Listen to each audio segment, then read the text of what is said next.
김현승이라는 사람이 적은 눈물이라는 시를 보면 흠도 티도 없는 가장 귀한 것으로 님이 바치라 하오면 나의 눈물을 드리겠습니다 라는 구절이 나옵니다. 눈물은 귀한 것입니다. 하나님의 사람들이 성령의 감동을 받고 은혜를 받으면 쉴 새 없이 눈물이 터져 나오더라고요. 전 예수를 처음 만난 날 밤에 제가 평생 울어왔던 눈물보다 더 많은 눈물을 흘렸던 것 같아요. 혹여라도 우리의 눈에 눈물이 사라졌다면 그 은혜가 사라졌다는 것을 우리에게 가르쳐 주는 것이겠죠. 근데 세상은 우는 걸 별로 반가워하지 않습니다. 세상 사람들은 슬플 때 웁니다. 괴로울 때 웁니다. 잃어버리면 웁니다. 우는 걸 저주라고 생각하죠. 그래서 서점에 가보면 요즘 사람들이 우는 걸 좋아하지 않는다는 이야기를 알 수 있습니다. 질비하게 놓여져 있는 책들의 제목이 이런 겁니다. 유머가 능력이다. 유머 손자병법, 1% 리더만이 아는 유머 대화법, 유머 있는 사람과 일하고 싶다. 웃음에 대한 유머에 대한 수많은 책들은 진열되어 있지만 눈물이 능력이다, 우는 것이 힘이다, 그게 축복이다 라는 책을 본 적은 없는 것 같아요. 우리가 사는 시대는 유머 감각이 없으면 성공하기 어렵지요. 결혼을 앞둔 미혼 여성들에게 물었습니다. 시대에 걸쳐서 결혼을 앞둔 미혼 여성들이 찾는 남성 조건 3가지 중에 반드시 들어가는 거 한 가지가 유머 있는 남자였습니다. 여러분, 여성분들도 웃긴 남자 좋아합니다. 그래서 제가 인기가 좀 있는 것 같아요. 애가 잘생겼는데다가 웃기니까. 웃어주셔서 감사합니다. 2부 예배 때는 아무도 안 웃으셔서 제가 쪼크를 했는데 너무 부끄러웠습니다. 웃기지 못하면 성공하지도 못하고 사람 사귀는 일도 힘들어진 시대라는 것이죠. 웃는 것이 경쟁력이고 웃는 것이 행복의 길이다라고 얘기하고 있는 겁니다. 이번 밴쿠버 코스타에 가서 청년들에게 제가 물어봤습니다.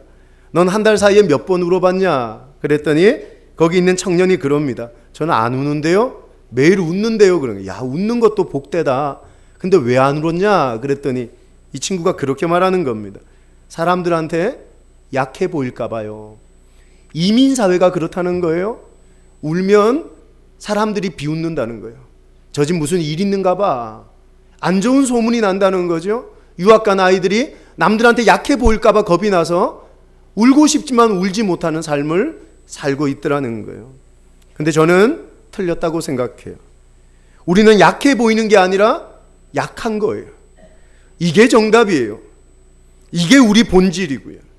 그래서 우리는 하나님 앞에 울 수밖에 없는 존재란 걸 인정할 수 있어야 된다는 거죠. 심령이 가난한 자, 제가 뭐라 그랬죠? 완전 파산, 전적 의지, 푸토코스의 존재라 그랬어요. 심령이 가난한 자는 애통하며 하나님 앞에 매달릴 수밖에 없는 존재임을 오늘 성경이 우리에게 말씀하고 있다는 거죠. 심령이 가난하다는 것과 애통하다는 것은 이렇게 연결되고 있다는 겁니다. 아람의 한 속담을 보면 이런 말이 있어요. 강렬한 햇빛은 사막을 만든다. 한번 따라할까요? 강렬한 햇빛은 사막을 만든다. 여러분 잊지 마세요. 햇볕 같은 인생만을 기대하는 사람은 메마른 거예요. 사막 같은 인생 되는 거예요. 황량한 인생 되는 거예요. 이 세대가 메마르고 황량하고 여러분 노래를 부르고 피리를 불어도 춤출 줄 모르는 세대가 된 건 햇볕만을 기대하는 사람들이 많기 때문이에요. 하지만 오늘 성경은 뭐라고 말합니까? 비 오는 걸 기대해야 된다는 거예요. 바람 부는 걸 알아야 된다는 거예요. 그래야 인생이 사막같이 되지 않는다고 얘기하고 있는 거죠. 오늘 4절 말씀 같이 한번 읽겠습니다. 시작. 애통하는 자는 복이 있나니 그들이 위로를 받을 것입니다. 전 여러분 축복합니다. 세상에서 웃고 싶다면 하나님 앞에서 우시는 인생이 될 수 있기를 바랍니다. 하나님 앞에서 웃는 인생이라면 세상 앞에서 울 수밖에 없을 거예요. 하나님, 난 당신밖에 없습니다. 당신이 도와주지 않으면 나는 아무것도 할 수 없습니다. 무릎 꿇고 하나님 앞에서 울 수 있는 영적 은혜의 길이 열릴 수 있기를 축복합니다. 이제 행복으로 가는 두 번째 계단, 애통하는 자는 복이 있다. 애통에 대한 이야기를 여러분과 함께 나눌 겁니다. 성경이 말하는 애통은 무엇일까요? 3가지 말씀 함께 나눕니다. 첫 번째 한번 따라 합시다. 애통은 기도다. 나사로의 죽음 앞에 예수님이 눈물 흘리셨습니다. 눈물은 나쁜 것이 아닙니다. 눈물은 고귀한 것입니다. 눈물은 구질구질한 거 아닙니다. 눈물은 사랑이고 언어고 영향력이고 능력인 것입니다. 아이들의 눈물이 부모와 소통하는 언어인 것처럼 성도의 눈물은 하나님과 소통하는 언어가 되는 것입니다. 할렐루야. 성도가 하나님 앞에 울 때 그건 눈물이 아니라 언어가 되어 하나님이 들으시는 기도가 된다고 저는 확신합니다. 히스기야도 하나님 앞에 눈물을 흘렸습니다. 히스기야 너 죽을 거야? 이사야 선지자의 말 앞에 히스기야는 면벽하고 하나님 나 좀 살려달라고 통곡하며 눈물 흘리며 기도하기 시작했습니다. 주님 나 좀 살려주세요. 나한테 생명의 은혜를 주세요. 주님 내가 당신에게 어떻게 진실되게 살아왔는지 기억하신다면 내게 은혜를 베풀어 달라고 기도하기 시작했습니다. 그때 하나님께서 이사야 선지자에게 뭐라고 응답을 주십니까? 열왕기상 20장 5절 같이 한번 읽겠습니다. 시작. 너는 돌아가서 내 백성의 주권자 히스기야에게 이르기를 왕의 조상 다윗의 하나님 여호와의 말씀이 내가 내 기도를 들었고 내 눈물을 보았노라. 한번 따라합시다. 내 눈물을 보았노라. 세상 사람들은 우리의 눈물을 짓밟지만 하나님은 우리의 눈물을 보시는 하나님이십니다. 하나님은 우리의 눈물을 눈물병에 담으시는 하나님이시라고 말씀하고 계신 겁니다.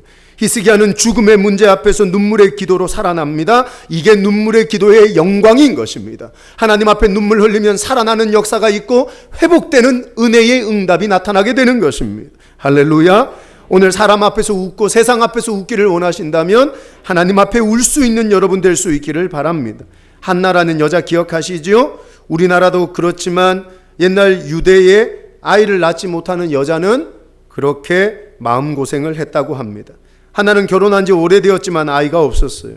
엘가나라는 남편이 아이 갖지 못하는 한나를 두고 두 번째 마누라 분인날을 얻습니다. 근데 이게 웬일입니까? 이 두 번째 마누라가 결혼하자마자 애를 가진 거예요. 이 여자가 애를 딱 낳았는데 세상에 한나를 비웃기 시작합니다. 짓밟기 시작하는 겁니다. 애도 못 낳는 병신 같은 게 이러면서 한나가 막 너무 마음이 슬프고 울렁거리는 거예요. 하나님 앞에 하나님 나 기도하겠습니다. 하나님의 성전으로 올라갔습니다. 그러면 사람이 너무 힘들면요 하나님 앞에 앉아서 말이 안 나와요. 그런 거 경험해 보셨어요? 너무너무 괴로우면요 눈물만 나와요. 한나가 펑펑 울었습니다. 소리 지르면서. 지나가던 사람이 그럽니다. 저 여자 술 취했다? 저 여자 미쳤다 그럽니다. 한나는 미치지도 않았고 술 취하지도 않았습니다. 한나는 마음에 있는 한과 마음에 있는 울분을 하나님 앞에 내어놓고 눈물로 기도하기 시작한 것입니다. 어떤 일이 벌어집니까? 눈물을 보신 하나님이 그에게 사무엘이라는 아들을 응답해 주셨습니다. 이게 눈물의 기도의 응답이라는 것이죠. 여러분 보잘것없는 한나의 눈물에도 응답하신 하나님은 히스기야 왕 같은 사람의 눈물에도 응답하셨습니다. 하나님은 우리의 기도에도 응답하시고 하나님은 대통령의 기도에도 응답하시는 거죠. 모든 성도의 기도에 응답의 역사를 허락해 주실 줄 믿습니다. 오늘 우리 가운데 질병 중에 있는 사람이 있습니까? 기도하셔야 되는 겁니다. 눈물 흘리며 기도할 때 하나님이 질병에서부터 노임받게 되는 은혜를 우리에게 허락해 주실 줄 믿습니다. 예전에 집회를 갔습니다. 이 중에 아픈 사람이 있습니까? 라고 말했더니 앞에 있는 청년이 손을 드는 거예요. 제가 그랬습니다. 형제 어디가 아프세요? 그랬습니다. 근데 이 형제가 말을 안 하고 가만히 있는 거예요. 형제 어디가 아프세요? 그랬더니 말을 안 하고 또 가만히 있는 거예요. 옆에 있는 사람이 그럽니다. 목사님 형제님이 아니라 자매님이십니다. 그러더라고요. 항암 치료를 많이 받아서 얼굴이 이렇게 부었더라고요. 머리가 다 빠져서 긴 머리로 가발을 쓰고 왔더라고요. 저는 그 얼굴 부은 모습을 보고 남자인 줄 알고 제가 실수를 한 거죠. 자매님 어디가 아프시냐? 암에 걸렸다요. 자매님 눈물의 기도는 자매의 질병을 고칠 겁니다. 그때부터 이 자매가 울기 시작하는 거예요. 기도회를 하는데 고쳐달라고 기도하는 거예요. 집회를 마치고 나오는데 저보고 그럽니다. 처음으로 기도해봤대요. 다 소망이 없다 그랬대요. 다 죽었다 그랬대요. 설교를 듣는데 하나님이 날 고칠 수 있다는 믿음이 처음 생겼다는 거예요. 사랑하는 여러분, 오늘 우리가 눈물로 기도할 때 하나님은 우리의 질병을 고치시는 하나님이신 줄 믿습니다. 이건 제 말이 아니에요. 시편 30편 2절 같이 읽겠습니다. 시작. 여호와 내 하나님이여 내가 주께 부르짖음에 나를 고치셨나이다. 할렐루야. 오늘 여러분 가운데 있는 모든 질병의 세력들이 우리가 부르짖어 눈물로 기도할 때 고치셨나이다 라고 선포할 수 있는 은혜가 있기를 축복합니다. 하나님께서 우리를 고치실 줄 믿습니다. 여러분, 눈물의 기도는 단순한 눈물로 끝나지 않습니다. 하나님 없는 사람들은 눈물로 시작해서 눈물로 인생이 끝납니다. 울면서 태어나서 울면서 죽는 거예요. 그게 인생이거든요. 하지만 하나님의 사람은 그런 거 아닙니다. 시편 30편 11절 말씀 읽어볼까요? 시작. 주께서 나의 슬픔이 변하여 내게 춤이 되게 하시며 나의 베옷을 벗기고 기쁨으로 띠띠우셨나이다. 할렐루야. 여러분, 하나님 믿는 사람은 눈물로 태어나서 슬픔을 기쁨으로 바꾸시는 하나님을 경험하게 되는 것입니다. 이게 오늘 우리의 삶 가운데 일어나야 될 놀라운 기적의 역사인 줄 믿습니다. 하나님 그분이 우리에게 찾아오시면 슬픔이 기쁨으로, 눈물을 웃음으로, 절망을 춤으로 바꾸시는 놀라운 역사를 경험하게 될 것입니다. 나인성 과부의 아들이 죽었죠. 이 과부에게 돈이 아무리 많다 해도 정말 중요한 건 돈이 아니라 아들이었을 겁니다. 남편 죽고 이 여자가 유일하게 의지하는 것 한 개가 아들이었을 텐데 이 여자가 죽은 겁니다. 이 아들이 죽은 겁니다. 이 아들의 상여가 나가는데 그 뒤에서 펑펑 우는 여자가 엄마였습니다. 그 자리를 예수님이 지나가고 계셨어요. 예수님이 그 모습을 보고 뭐라고 말씀하셨는지 아십니까? 한번 읽어볼까요? 시작. 주께서 과부를 보시고 불쌍히 여기사 울지 말라. 주님이 울지 말라고 말씀하신 거예요. 여러분, 주님의 이 선언은 위대한 것입니다. 울지 말라 말할 수 있는 사람은 세상에 없습니다. 왜냐하면 눈물의 근원을 해결해 줄 길이 없거든요. 하지만 우리 주님이 울지 말라 말씀하신 이유는 뭡니까? 내가 네 눈물의 원인을 해결해 줄 수 있다는 선언인 것입니다. 우리 주님은 이런 분이십니다. 내가 눈물 흘리는 원인을 해결하시는 문제의 해결자 되시고 문제의 열쇠가 우리 구주 예수인 줄 믿습니다. 눈물 흘리는 삶의 이유가 뭡니까? 세상 앞에 나가 무릎 꿇지 마십시오. 그 문제의 해결자 되시는 예수 앞에 나가 무릎 꿇고 울 수 있는 은혜가 있기를 축복합니다. 주님의 음성이 들릴 수 있기를 축복합니다. 수고하고 무거운 짐진 자들아 다 내게로 오라. 내가 너를 쉬게 하리라. 이게 주님의 선언이죠. 예전에 유년부 사역을 할 때 재경이라는 아이가 있었습니다. 집에서 아무도 교회 다니지 않고 이 아이 혼자 예배를 드리는 아이였어요. 대구 경산의 계양동이라는 동네의 빌라에서 사는 아이였는데 그날 어린이 찬양을 열심히 했습니다. 제가 어린이 찬양 참 재밌게 하거든요. 윙윙윙 벌들은 이런 거 아세요? 신나게 꿀을 먹고 예쁘게 먹잖아요. 맴매미들은 미친 매미 하면 막 미친 듯이 막 아이들하고 웃으면서 찬양을 하는데 재경이가 이 재밌는 찬양을 하면서 엉엉 우는 거예요. 예배를 드리는 내내 우는 겁니다. 초등학교 3학년짜리 아이가요. 예배를 마치고 이 아이 손을 탁 잡고 교사회의실에 들어갔습니다. 제가 왜 우니 내가? 얘가 엄마가 죽는데요 이러는 거예요. 엄마가 왜 죽어? 누가 뭐라 그러던데? 엄마가 암 수술을 받았는데 재발이 됐다는 얘기를 들었다는 거예요. 전화 통화하는 얘기를. 엄마가 그랬다는 거예요. 나 살 수 있을까? 그랬다는 거예요. 이 초등학교 3학년짜리 아이는 엄마밖에 없거든요. 펑펑 우는 거죠. 제가 뭐라 그랬을까요? 재경아, 하나님은 눈물의 기도를 들으셔. 초등학교 3학년인 네가 눈물로 하나님 앞에 반응하면 하나님은 널 도우시는 하나님이셔. 전도사님이 해줄 수 있는 게 없지만 내가 금식하고 새벽마다 네 이름 불러가며 기도하고 내가 철회할게. 우리 같이 기도할까? 여러분, 7년이라는 시간이 지나 그 아이가 청년부에 올라왔어요. 그 아이 엄마는 그때까지 살아계셨습니다. 할렐루야. 우리의 눈물의 기도를 하나님은 저버리지 않아요. 세상의 모든 사람들은 우리의 눈물을 짓밟고 우습게 생각하겠지만 하나님은 우리의 눈물을 하나님의 눈물병에 담으셔서 축복하시는 은혜를 주시는 줄 믿습니다. 두 번째 한번 따라 합시다. 애통은 죄에 대한 아픔이다. 마틴 로이드 존스 목사가 자기가 쓴 산상수훈이라는 책에서 마태복음 5장에 등장하는 팔복은 하나같이 영적인 축복이라고 얘기를 했습니다. 심령이 가난한 자는 복이 있다. 애통하는 자는 복이 있다. 온유한 자는 복이 있다. 심령이 가난하다는 건 실제로 가난하다, 돈이 없다, 못 사는 사람을 뜻하는 게 아니라 심령의 가난함은 영혼의 가난함, 하나님을 향한 갈급함을 말한다는 것입니다. 애통함도 마찬가지라는 거죠. 내가 지은 죄에 대한 영적 애통을 말하고 있는 것입니다. 오늘 우리 장로님이 기도해 주신 것처럼 우리가 세상을 살며 지을 수밖에 없는 죄에 대한 아픔, 하나님 나는 죄인입니다, 나 같은 죄인을 구원해 주셔서 감사합니다 라고 말하는 그 근본적 애통함이 우리 속에 있어야만 성도가 될 수 있다라고 얘기하고 있는 것이죠. 예수님은 우리가 죄에 대한 깊은 통찰력을 가지기를 원하세요. 다윗은요, 위대한 왕이기도 하지만 문제가 많은 사람이었습니다. 그는 가정 파괴범, 가정 파탄범이었고 살인자였습니다. 우리아라는 신하가 얼마나 충직한 신하였습니까? 너 휴가 한번 갔다 와라 그랬더니 우리아가 내 전쟁터에 있는 동료들을 생각하면 휴가 나갈 수 없습니다. 이 위태로운 나라를 생각하면 내가 어떻게 휴가를 가겠습니까? 전쟁터로 나갔죠. 그런 우리아를 다윗은 죽였습니다. 그리고 그 우리아의 마누라를 취하게 된 것이죠. 다윗은 어마어마한 죄를 저지른 사람이었습니다. 그리고 완전 범죄를 꿈꿨어요. 자기가 지은 죄를 덮는 것이죠. 사람들에게 드러내려고 하지 않는 겁니다. 그래서 우리아까지 죽여버린 겁니다. 여러분, 우리가 그렇죠? 우리는 우리가 지은 죄를 덮습니다. 가면을 씁니다. 옷을 입습니다.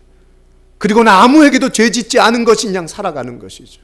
그때 나단이라는 선지자가 다윗에게 찾아옵니다. 왕이여, 양을 수없이 많이 가지고 있는 부자가 양 한 마리밖에 없는 가난한 사람의 양을 빼앗았습니다. 어떻게 할까요? 다윗이 그러는 겁니다. 그 죽일 놈의 자식을 당장 데려오라는 것. 자기가 죽여버리겠다는 겁니다. 그때 다윗이 나단에게 그러지요. 그게 누구냐? 나단 선지자가 다윗의 눈을 보면서 그럽니다. 왕이여, 그게 당신입니다. 당신은 우리아의 아내를 빼앗았습니다. 다윗이 어떻게 했을까요? 다윗은 통곡하며 애통하며 하나님 앞에 나가 눈물로 기도하게 됩니다. 그게 오늘 우리가 교동문에서 읽은 시편 51편의 말씀입니다. 정결한 마음 주시옵소서. 주님, 정직한 영을 새롭게 하소서. 나를 주님 앞에서 멀리하지 마시고 내게 성령을 거두지 마옵소서. 그 구원의 기쁨을 다시 회복시키시사 변치 않는 마음을 내 안에 허락하여 주시옵소서. 다윗은 애통하며 통곡하는 것. 자신의 전 인생이 죄로 물들었고 자신이 죄로 잉태되었고 죄 속에서 살고 죄 삶 전체가 죄로 호흡하고 있다고 고백하고 있었던 겁니다. 다윗의 위대함은 골리앗을 죽인 게 아닙니다. 다윗의 위대함은 이스라엘의 영토를 넓힌 게 아닙니다. 다윗의 위대함은 이스라엘을 잘 사는 강대한 나라로 만든 게 아닙니다. 다윗의 위대함은 하나님 앞에 애통해야 할 줄 아는 영적 애통이 있었다는 것입니다.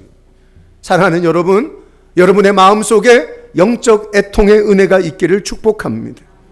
바울이 처음 예수님을 만났을 때 나는 죄인이라고 고백합니다. 그가 조금 더 예수님에게 가까이 갔을 때 내 속엔 선한 것이 하나도 없다고 말했습니다. 그가 주님 앞에 한 걸음 더 나갈 땐 오라 나는 공고한 사람이라 이 사망의 몸에서 누가 나를 건져내랴? 자신을 사망의 몸이라고 고백했습니다. 바울이 죽기 직전에 나는 죄인 중에 괴수라고 고백하는 것입니다. 바울은 예수님에게 가까이 가면 갈수록 죄인된 자신의 모습을 발견하게 되는 거죠. 촛불 아래 서면 얼굴에 검정이 보이지 않습니다. 형광등 아래 서면 이 공기 중에 있는 먼지가 보이지 않는 겁니다. 태양 앞에 서면 모든 것이 보이는 것이죠. 요한복음에 예수님은 태초의 빛이라고 말했습니다. 그 빛은 살아 역사하시는 독생하는 아들 예수 그리스도라고 얘기하고 있는 것입니다. 예수님은 태양보다 밝은 빛입니다. 그분 앞에 가까이 가면 갈수록 우리는 더러움, 우리의 검정, 우리의 흠과 티가 보일 수밖에 없는 것이죠. 나는 교회를 오래 다녀서 죄가 없습니다. 나는 목사이기 때문에 죄 지을 일이 없습니다. 나는 직분자이기 때문에 죄 안 짓습니다. 아니요. 우리가 주님 앞에 가까이 가면 갈수록 나의 죄됨과 나의 죽을 죄의 모습들이 보일 수밖에 없다는 걸 인정하셔야 된다는 겁니다. 할렐루야. 자신의 죄에 대해 무감각한 것은 어리석은 겁니다. 소록도에 가보셨어요? 한센병자들이 있습니다. 한센병자들은요, 눈이 빠지는데 아픈 걸 모릅니다. 코가 떨어져 나가는데 아픈 걸 모릅니다. 그래서 일명 문둥병이라고 하는 겁니다. 문둥병. 여러분, 교회 안에 영적 문둥병자가 너무 많습니다. 콧구멍 2개, 입 하나, 숨은 쉬고 돈은 벌고 사회생활 하는데 아무런 문제가 없다고 해서 내 영혼이 살아있다고 말할 수 없는 것입니다. 내 영혼이 영적 문둥병에 걸려 있으면 내 영이 죽어가는 걸 모르고 살아가더라는 것이죠. 너무나도 많은 사람들이 이렇게 삽니다. 어떤 청년이 전화를 했어요. 펑펑 우는 겁니다. 야, 무슨 일이냐? 왜 그래? 목사님, 지갑을 잃어버렸어요. 세상에 지갑 속에 돈 10만 원 때문에 펑펑 울더라고요. 근데 저는 그 아이가 자기의 영혼이 죄로 죽어가는 것 때문에 우는 걸 본 적이 없습니다. 우리는 돈 때문에는 웁니다. 우리는 내 재산적 그 어떤 부분의 손해를 보면 눈물 흘립니다. 하지만 정말 당신의 영혼이 죽어 있는 것을 깨닫고 애통해한 적이 있으십니까? 정말 내 영혼이 죽어가는 모습 앞에 가슴을 치며 애통하는 다윗의 애통이 있냐는 것입니다. 오늘 주님은 주님 앞에 내 영혼을 향한 애통함을 가진 사람이 위로의 축복을 받는다고 말씀하고 계신 것. 이 놀라운 복이 여러분의 것이 될 수 있기를 축복합니다. 2003년 4월에 있었던 사건이죠. 미국 유타주에 있는 한 국립공원에서 젊은이가 암벽 등반을 하고 있었습니다. 그 사람은 27살의 아론 렐스톤이라는 남자였어요. 이게 이 사람의 실화를 담은 127시간이라는 영화입니다. 이 사람이 암벽 등반을 하다가 1000파운드가 넘는 바위에 깔리게 됩니다. 한쪽 팔을 깔렸는데 빠져나올 수가 있어야죠. 이 127시간은 어떤 시간일까요? 그 돌에 깔린 시간입니다. 물은 떨어졌지요. 먹을 음식은 없지요. 소변을 받아 물 대신 먹고 사는 겁니다. 살아야 되겠다는 마음에 이 남자가 무엇을 결단한 줄 아십니까? 이 남자가 한쪽 남아있는 손으로 옆을 더듬더듬 거리며 떨어져 있는 돌 조각을 주었습니다. 그리고 한쪽 팔을 자르기 시작했습니다. 실제 이 남자의 모습을 보시겠어요? 그 다음 그림요. 저게 실제 27살의 아론 렐스톤입니다. 돌 조각으로 자기의 살을 직접 자르고 자기의 뼈를 꺾은 남자죠. 그리고는 옷을 찢어 지혈을 했습니다. 산을 뛰어서 내려옵니다. 구조 헬기를 만났어요. 그리고 구조됩니다. 저 남자를 구조해준 헬기 조종사에게 물었어요. 아론 렐스톤이 어떻게 살 수 있었습니까? 그랬더니 조종사가 이렇게 말을 했다는 겁니다. 아론 렐스톤은 살 수 없었습니다. 하지만 저 남자가 살 수 있었던 유일한 방법은 자신의 팔을 잘랐기 때문입니다. 여러분, 죄는 잘라야 사는 것입니다. 죄는 도려내야 사는 것입니다. 죄가 아무것도 아닌 것 같지만 당신의 영혼을 죽음으로 몰아내는 게 죄인 것입니다. 아프실 거예요. 왜냐하면 죄는 내 삶의 일부분이 되어져 있거든요. 그걸 도려내고 잘라내지 않으면 우리는 영적으로 살아날 수가 없는 거예요. 오늘 예수 그리스도의 십자가의 보혈의 능력으로 당신의 삶 가운데 당신을 잠식시키고 죽여가는 영적 죄악들을 이겨내고 잘라내는 역사가 나타날 수 있기를 축복합니다. 갈라디아서 5장의 말씀을 보니까 음행, 더러운 것, 호색, 우상숭배, 술수, 원수 맺는 것, 분쟁, 시기, 분냄, 당짓는 것, 불리함, 이단, 투기, 술취함, 방탕함, 이게 죄의 열매라고 말씀합니다.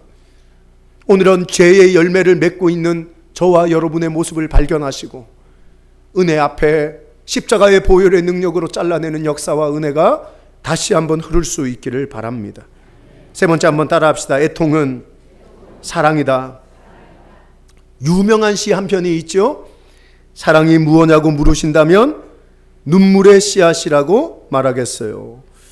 이 노래를 한번 배워보려고 아까 제 방에서 듣고 있는데 또 장로님들이 또 들어오셨네. 그래서 아주 세속적인 목사가 되고 말았습니다. 한 구절만 외웠어요.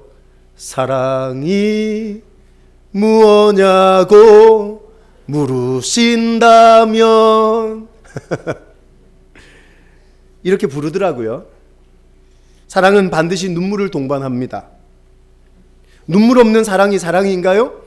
자녀를 키우면서 울지 않은 부모님들 계신가요? 자녀를 키우면서 그의 몸에, 그의 삶에 눈물 뿌려보지 않은 부모는 없을 겁니다. 사랑하니까요. 예수님도 신약 성경에 3번 우셨지요? 사랑하는 친구 나사로의 죽음 앞에서 우셨습니다. 예루살렘 성이 무너진다는 예언을 하시면서 우셨습니다. 겟세마네 동산에서 십자가를 지시기 전에 우셨습니다. 주님의 사랑은 눈물의 사랑이었습니다. 우리를 사랑하시는 주님은 우리를 너무나도 불쌍히 여기셔서 눈물을 참지 못하는 것이죠. 그거 아시죠? 사랑의 눈물에는 생명력이 있는 것입니다. 할렐루야. 어머님의 눈물을 보고 자란 아이는 엇나가는 법이 없습니다. 이건 제 말이 아니에요. 가정을 연구하는 학자들이 부모의 눈물을 보고 자란 아이는 엇나가지 않는다 그랬습니다. 여러분, 여러분의 자녀를 위해 우셔야 됩니다. 어거스틴 아시죠? 그는 15년 동안 성적으로 이단교에 빠지고 세상적으로 방탕하고 방황했던 남자였습니다. 어머니 모니카가 15년 동안 아들 어거스틴을 위해서 기도합니다. 15년이 지난 어느 날 하나님을 만났고 이 남자가 성 어거스틴이 되는 겁니다. 이름 앞에 세인트라는 말이 붙는 거예요. 그렇게 막 나가는 아들이 하나님의 사람으로 변화되는 순간이었습니다. 우리가 무엇인가 눈물로 기도하면 반드시 그곳에는 생명의 역사가 일어나는 은혜가 임하게 되는 것입니다. 할렐루야. 저는 우리가 눈물로 기도해야 되는 4가지 제목을 여러분에게 나누려고 합니다. 첫 번째 한번 따라 합시다. 무너진 것을 위해. 느헤미야는 자기의 조국 이스라엘을 위해 울며 금식하며 기도했습니다. 그럴 때 하나님은 무너진 성벽을 52일 만에 재건하는 은혜를 허락해 주셨던 거예요. 여러분 잊지 마세요. 우리의 삶을 돌아보면 무너진 게 너무 많아요. 어떤 사람은 마음이 무너졌고, 어떤 사람은 영혼이 무너졌고, 어떤 사람은 물질이 무너졌고, 어떤 사람은 가정이 무너졌더라고요. 무너진 것을 위해 기도하면 느헤미야의 성벽을 52일 만에 재건하신 하나님이 당신의 인생을 재건하실 거예요. 할렐루야. 재건하시는 하나님을 만나는 은혜가 있기를 축복합니다. 무너진 것을 위해 기도하십시오. 두 번째 한번 따라 합시다. 가정을 위해. 예수님은 우리가 자녀들을 위해 특별히 기도하기를 바라고 계십니다. 누가복음 23장 28절 말씀을 보면 예수께서 돌이켜 그들을 향하여 가라사대 예루살렘의 딸들아 나를 위하여 울지 말라 너희와 너희 자녀를 위하여 울라. 주님은 주님의 십자가를 따라가는 여자들을 바라보고 너희 가정과 너희 자녀를 위해 우는 어머니가 되라라고 우리에게 명령하고 계신 겁니다. 아버지는 돈 벌어다 주는 존재가 아닙니다. 아버지는 용돈 주는 존재가 아닙니다. 어머니는 밥 해주는 여자가 아닙니다. 어머니 아버지는 눈물을 흘리며 기도하는 존재인 것입니다.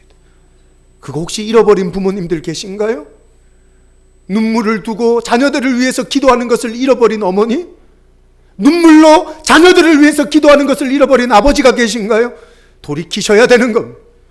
우리의 자녀들이 세상을 배워서 엇나가는 게 아니라 우리의 눈물의 기도를 잃어버려서 엇나가고 있는 겁니다. 우리의 눈물의 기도가 회복되는 자리가 될 수 있기를 축복합니다. 사랑하는 여러분, 우리가 기꺼이 울 수만 있다면 우리의 가정은 살아날 수 있게 되는 겁니다. 이번 특별 새벽 기도회는 매번 하는 행사가 아닙니다, 여러분. 저는 이 애통함의 은혜가 회복되는 기도회가 될 수 있기를 소망합니다. 진짜 아무도 빠지지 마시고 나오세요. 무너진 우리의 삶의 현장을 두고 기도합시다. 무너진 우리의 가정을 두고 기도합시다. 그때 하나님이 재건케 하시는 역사를 주시는 줄 믿습니다. 세 번째 한번 따라 합시다. 교회를 위해.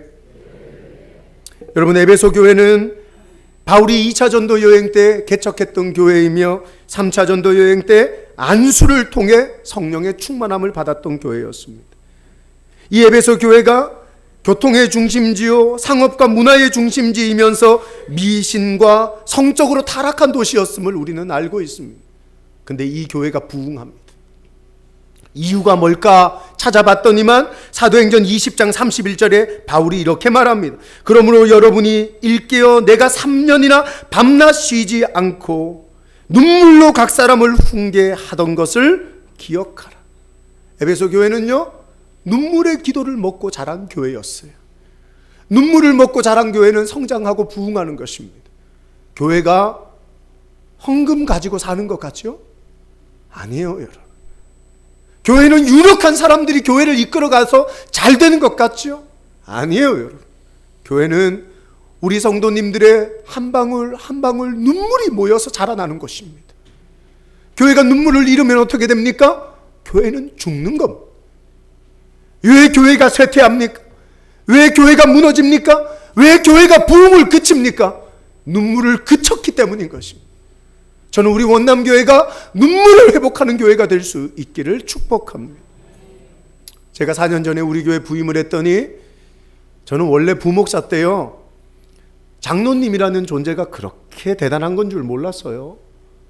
근데 담임 목회를 시작하고 우리 당회에 있는 장로님들을 탁 보는데 정말 교회가 어렵더라고요.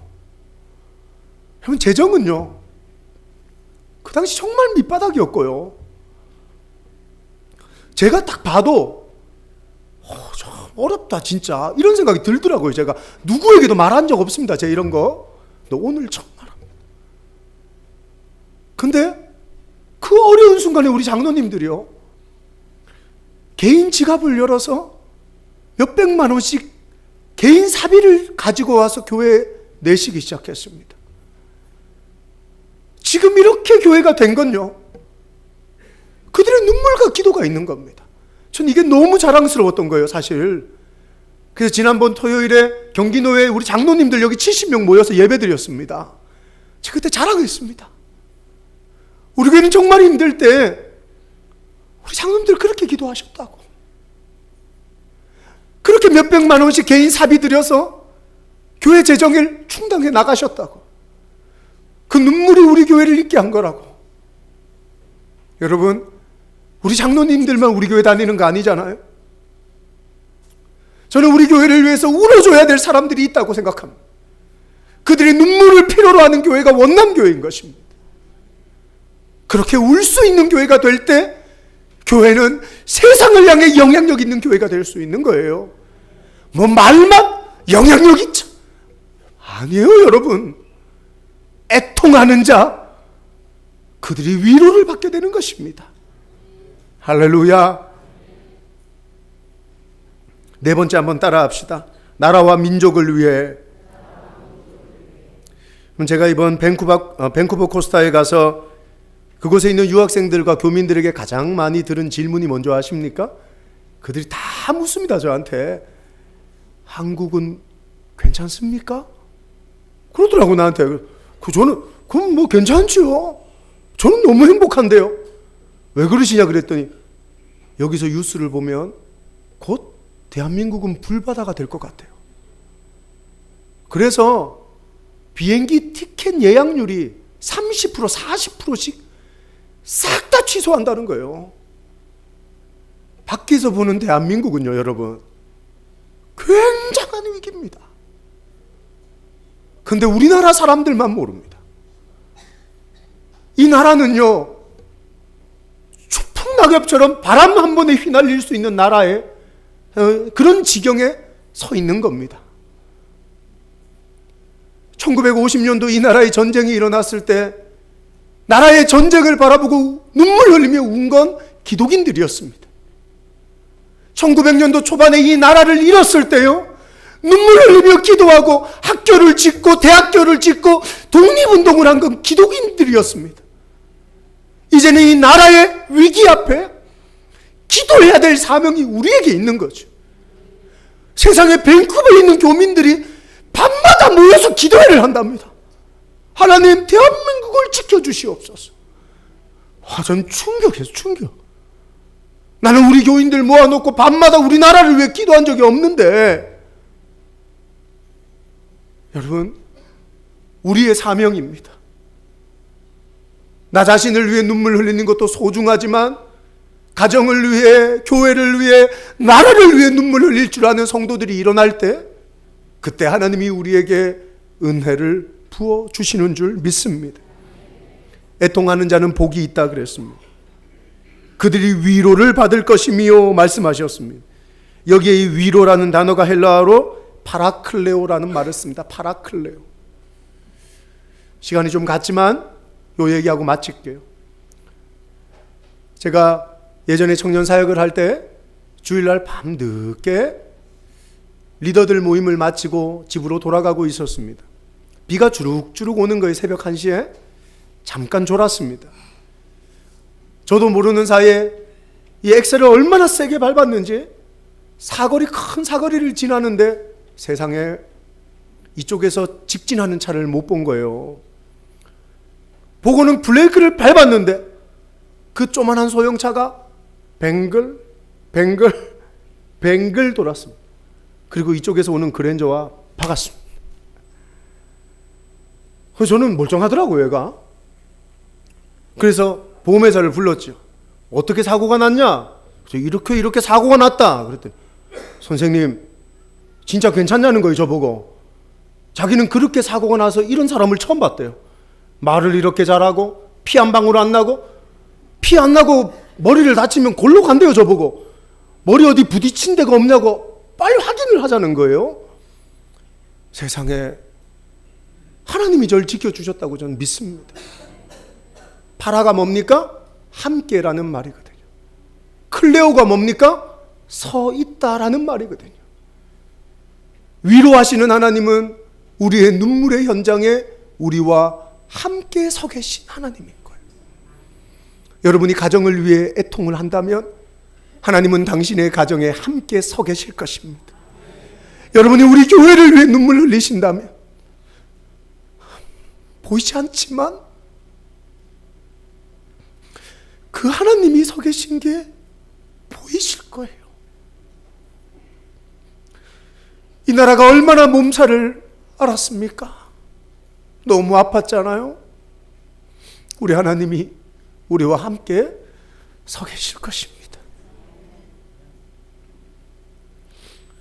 저는 평생 하나님에게 약속했습니다. 하나님, 다른 건 다 잃어도 제 눈에 눈물은 잃지 않는 목회자가 되게 해주세요라고 기도했습니다. 죄인인 나 같은 사람이 구원받은 것도 눈물 흘리는 것이고, 나 같은 사람이 설교할 수 있는 것도 눈물 흘리는 것이고, 나 같은 사람이 이렇게 좋은 만남을 가진 것도 눈물 흘리는 것이고, 금요 집회 때 찬양하다가 울고 기도하다가 울고, 병원에 신방 가서 기도하면서 울고, 전화로 신방하면서 울고, 또 제 방에 찾아오신 성도님들 기도해 주면서 웁니다. 저는 그런 믿음이 있습니다. 목사 눈물이 회복되면 교회가 회복될 수 있어. 우리 원남교회 눈물이 회복되면 이 나라가 회복될 수 있어. 할렐루야. 기독교는 눈물의 종교입니다. 자신의 죄를 위해 울고, 내 가정을 위해 울고, 교회를 위해 울고, 나라를 위해 울 수만 있다면 하나님께서 우리의 삶을 위로하심으로 말미암아 천국의 인생으로 만들어 가실 줄 믿습니다.